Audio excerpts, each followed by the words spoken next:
En el hogar de Juan se fue la luz, y no sabemos por qué. Solo sabemos que no hay. Metafóricamente, Juan se ha quedado a ciegas, y siendo dramáticos podríamos decir que está en tinieblas. ¿Qué provocó la ausencia de luz en casa de Juan? ¿Un corto? ¿Un apagón generalizado? Juan es famoso por su personalidad, marcadamente apofénica, por lo cual para él todo está conectado. Así que piensa que pudo ser un castigo divino. La vanidad de haber adquirido ese televisor del que se siente orgulloso. La lujuria que siente detrás del monitor de su computadora cuando se escribe con sus amigas en Facebook, que por cierto, le resulta tan peligrosamente sospechoso que ha dejado de usarlo. ¿Y si espían sus conversaciones? ¿Y si se enteran de lo que habla con ellas? ¿Y si todo fuera una conspiración del gobierno para evitar que viera las noticias ese día en particular? ¿Y si había algo que necesitaba saber? Porque pensándolo a fondo, la oscuridad es ausencia de conocimiento. El conocimiento es fuerza y la fuerza se manifiesta en la electricidad. La electricidad entonces es una oportunidad que la Santa Compañía de Luz nos ha dado para iluminarnos a nosotros mismos que tenemos los ojos cerrados a la realidad. Aunque claro que la verdad pura, para efectos prácticos, por menos estética que parezca y por más dolorosa que sea, es que irremediablemente Juan se ha quedado sin luz. Argo TV presenta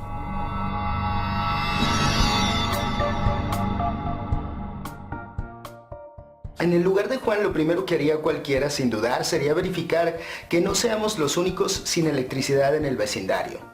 Muy fácil sería dar por hecho que no es así. Por ejemplo, que esto le ha sucedido a todos y que solo hay que esperar a que la omnipotente planta eléctrica detecte el error y envíe a los electricistas de la guarda a revisar el cableado de la zona o el transformador eléctrico que nos provee de la santa energía de todos los días.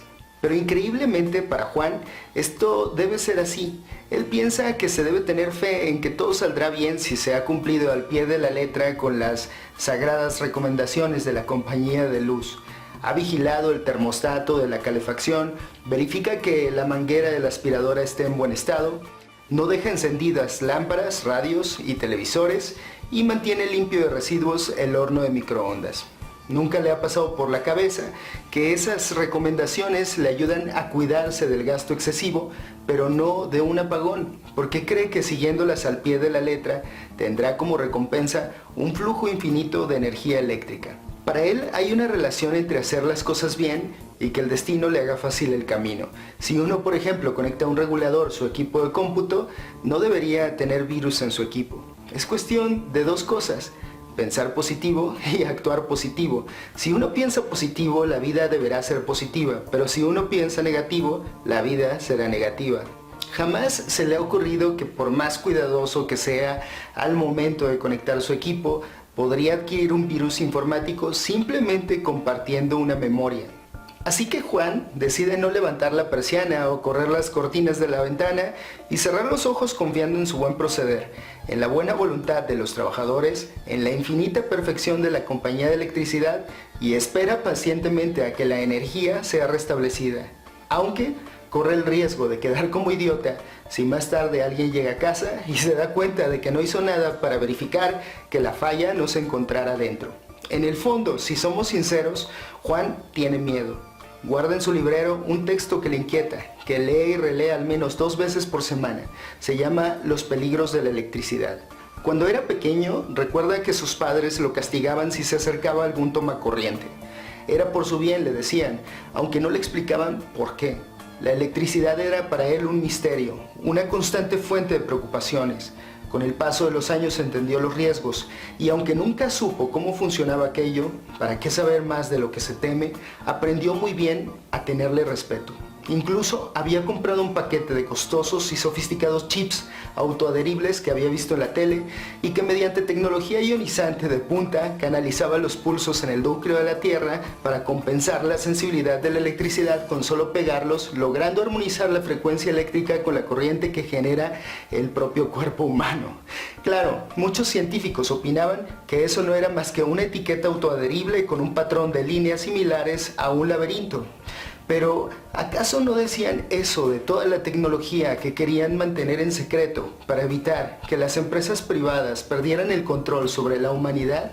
¿Qué tal si los laberintos eran más bien antiguos patrones de chips autoadheribles que mediante tecnología ionizante de punta canalizaban los pulsos en el núcleo de la Tierra para compensar la sensibilidad de la electricidad con solo pegarlos, logrando armonizar la frecuencia eléctrica con la corriente que genera el propio cuerpo humano?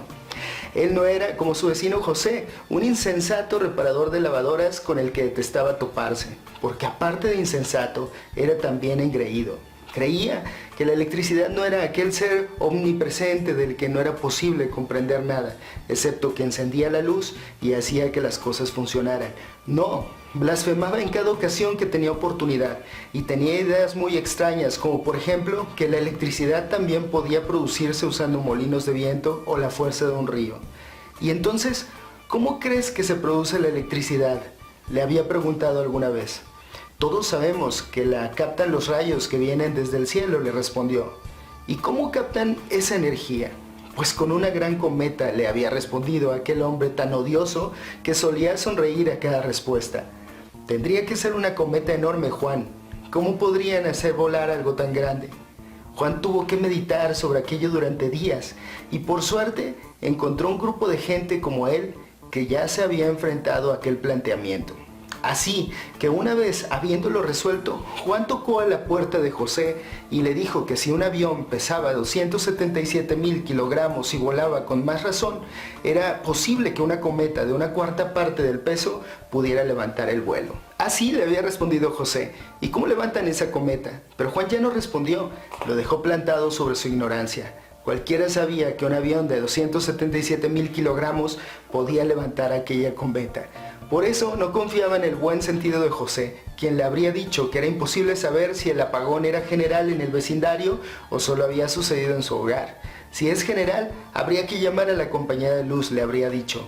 A veces no se enteran de lo que sucede porque otros vecinos esperan que los demás llamen para avisar. Si la falla es solo en tu hogar, tendrás que llamar a un electricista.